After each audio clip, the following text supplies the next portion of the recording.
Outrage, disappointment, and sympathy tonight. Emotions running high as hundreds gather locally for protests, demonstrations, and prayer vigils, including one very intense moment in Durham that shut down a major highway. Right now on WRAL News, live team coverage on all events. Photographer Mark Simpson and I are on the move, as you can see. Just a little while ago, before you all came to us, many of the demonstrators staged what they call a die-in demonstration, many of them lying across the roadway in both directions. We were just at Duke Street and Highway 147, but right now they're back on the move, as you just mentioned. What started as a peaceful protest has now seen its first arrest in Durham. This situation quickly deteriorated a short time ago. What you're seeing are at least 2 or 3 demonstrators that are on the ground in zip ties. Terrifying moments caught on camera. Witnesses watch in horror as a passenger train slams into a tractor trailer. Passengers thrown around by the force of the impact. We heard this big drop or this big bang, so that woke me up, and then all of a sudden we started slowing down pretty rapidly, and then all of a sudden we hear another huge bang and we just come to a complete stop. This animation shows how the driver tried to maneuver the truck as the train approached. They tried to pull forward really fast to try to get out of the way of the train, and I guess couldn't move fast enough, and the train just collided with the truck. Haunting moments for a group of construction workers who watched 3 men fall to their deaths, many trembling as they recounted what happened in downtown Raleigh today. There is total disbelief out here. There is a feeling when you go up to people, people just feel sick. And it just snapped. I heard it snap.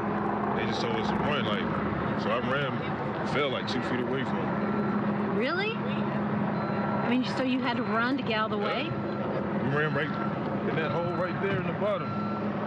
Ran in there and you just gone. Monica, I know you talked with one person who tried to grab at one of the people as they were falling. So tell us that story.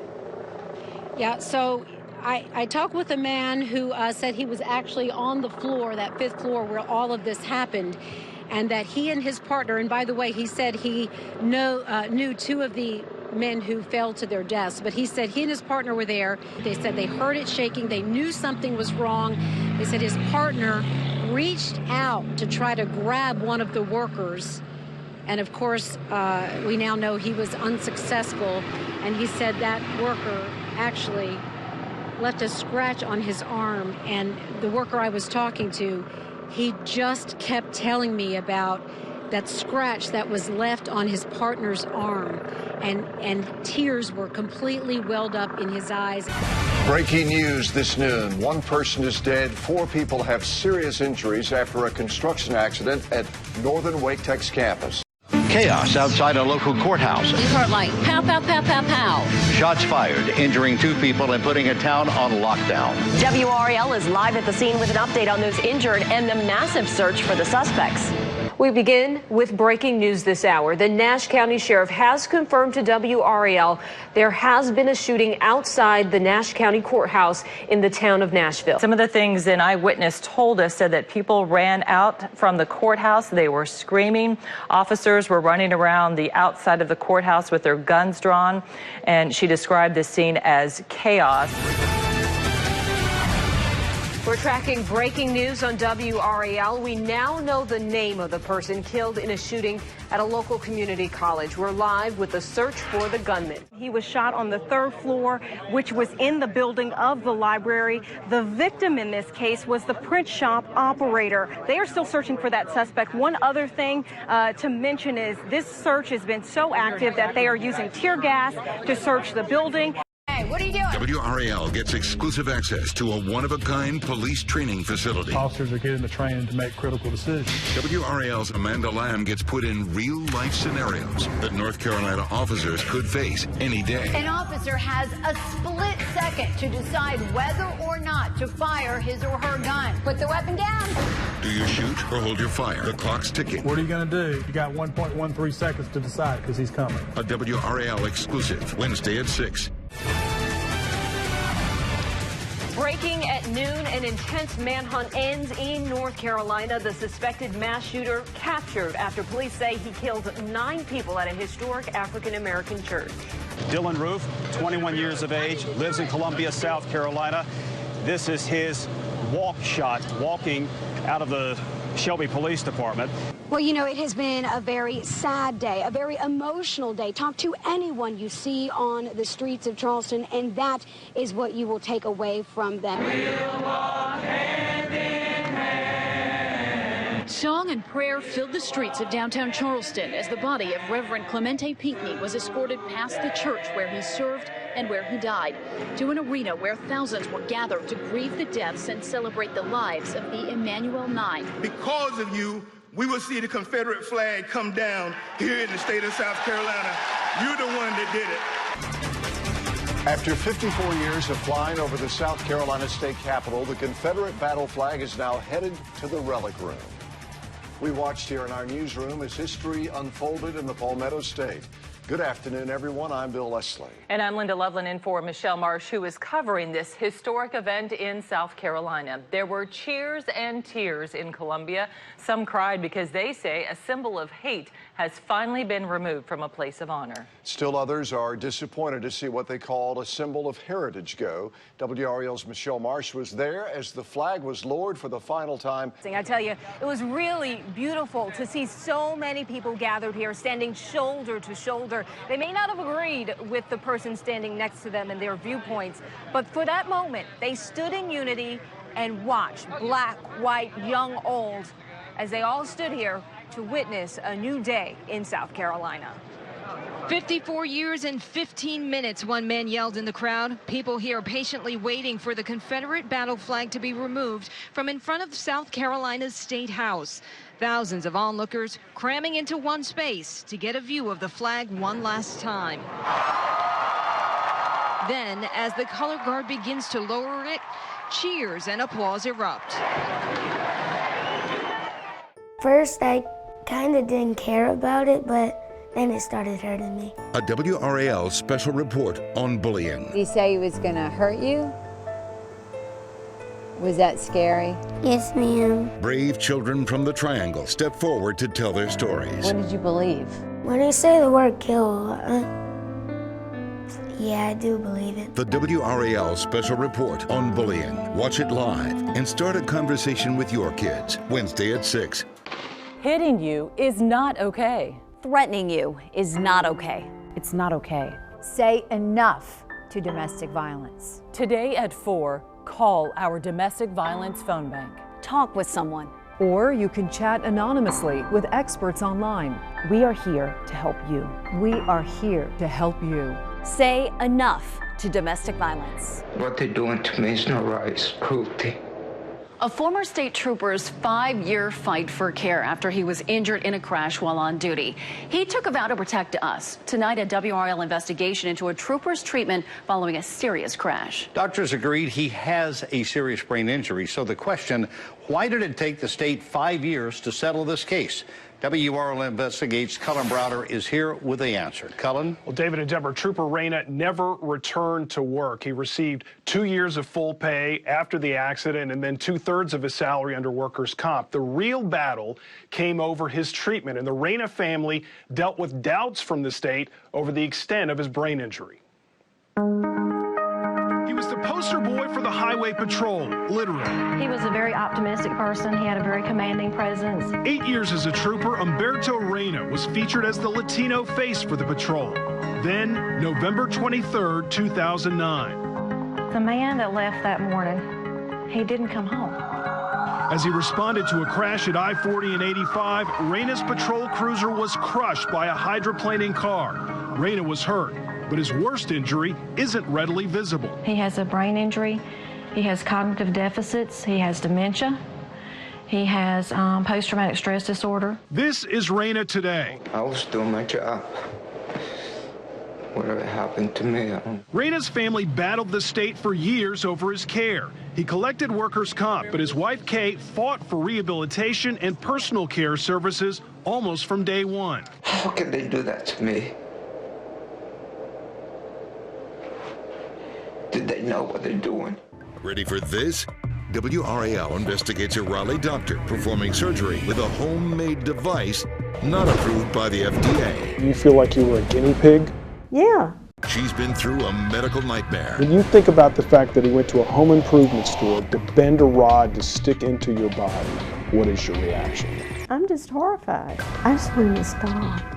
On election night, count on WRAL News for unmatched coverage on 3 channels and WRAL.com. Team coverage of the Senate race the entire country is watching. The fastest results. Online interactive maps, including new live precinct-level results. See how your neighborhood is voting. Analysis with context and depth from our @NC Capitol team. And victory and concession speeches as they happen. Election night on WRAL is coverage you can count on. Watch it, search it, stream it. How would you vote to specifically deal with those millions of people who are currently here illegally tonight? We need to take away the entitlements Does that mean they you are would deport them?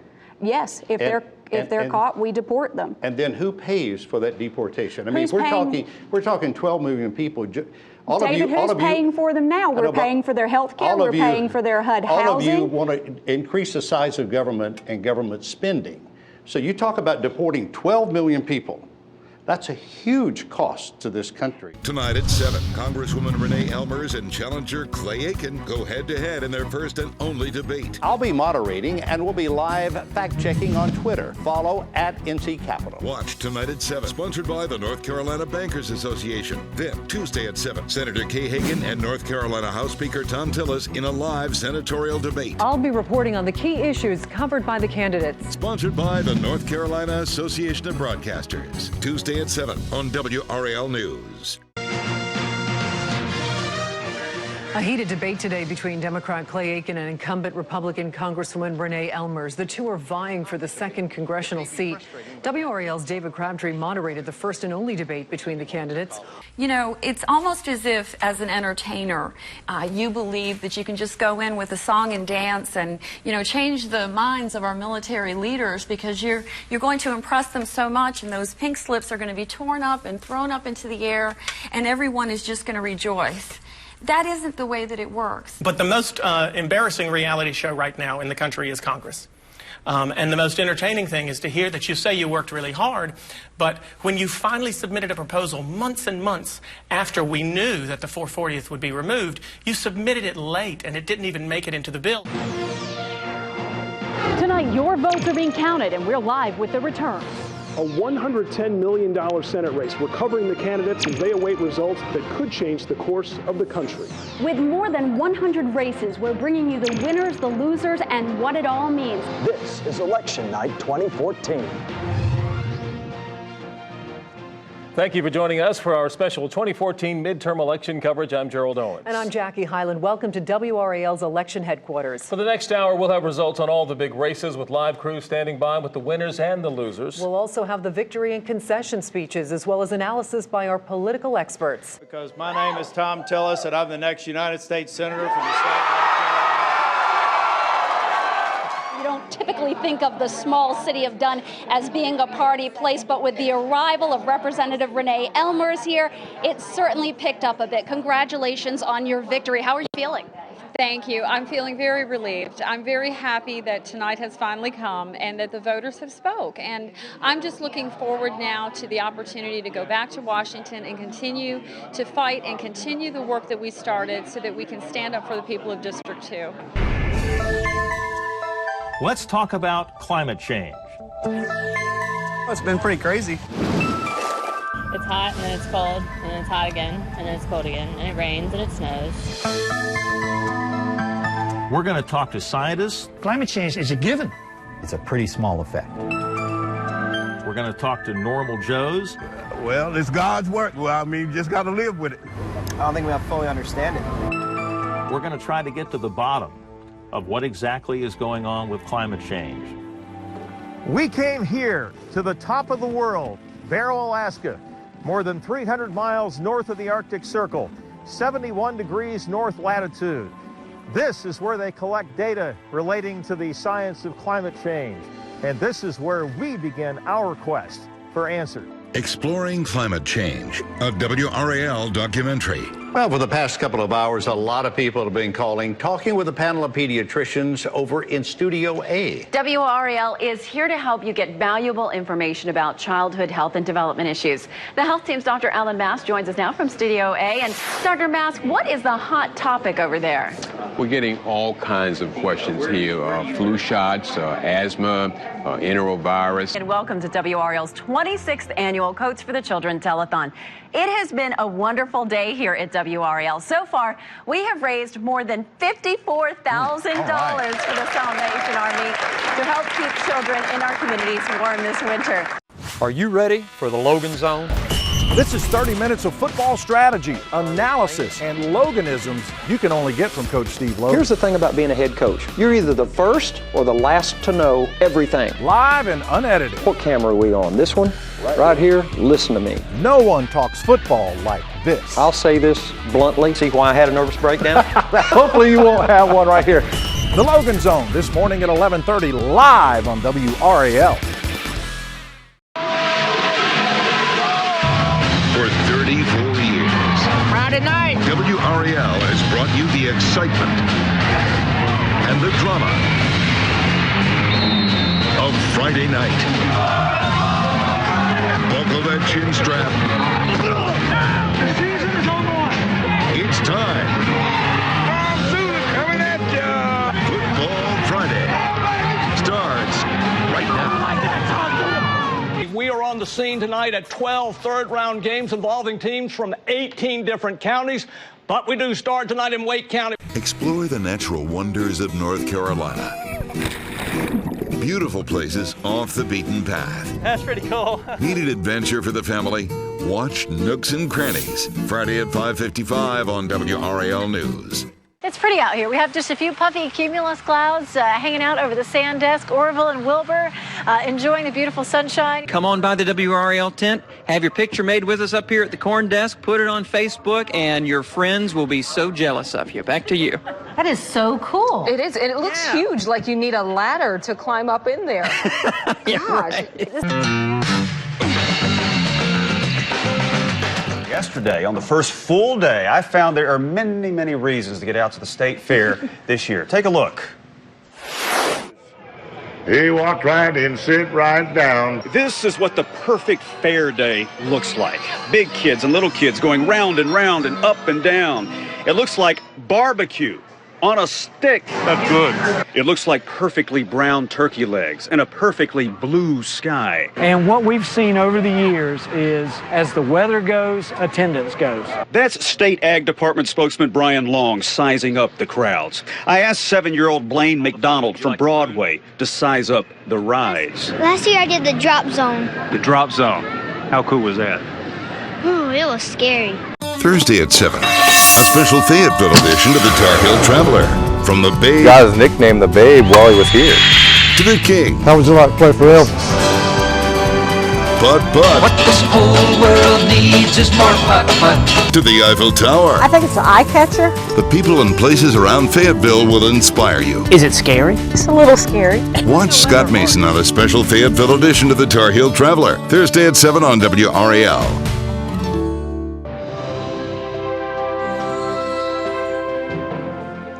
After a great weekend, the WRAL Freedom Balloon Fest wrapped up today. The balloons were up one more time this morning, and this time for a competition, and then participated in a small closing ceremony in Zebulon. Photojournalist Richard Atkins shows us some of the weekend excitement from the skies.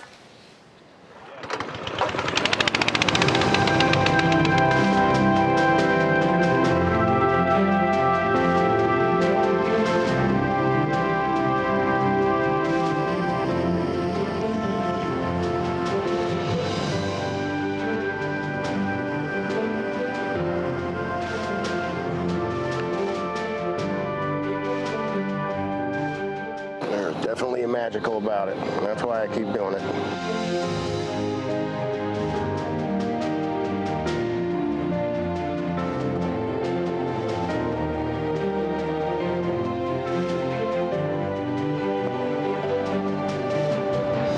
It's the landing as we came from one side of the field here in Zebulon. Ah!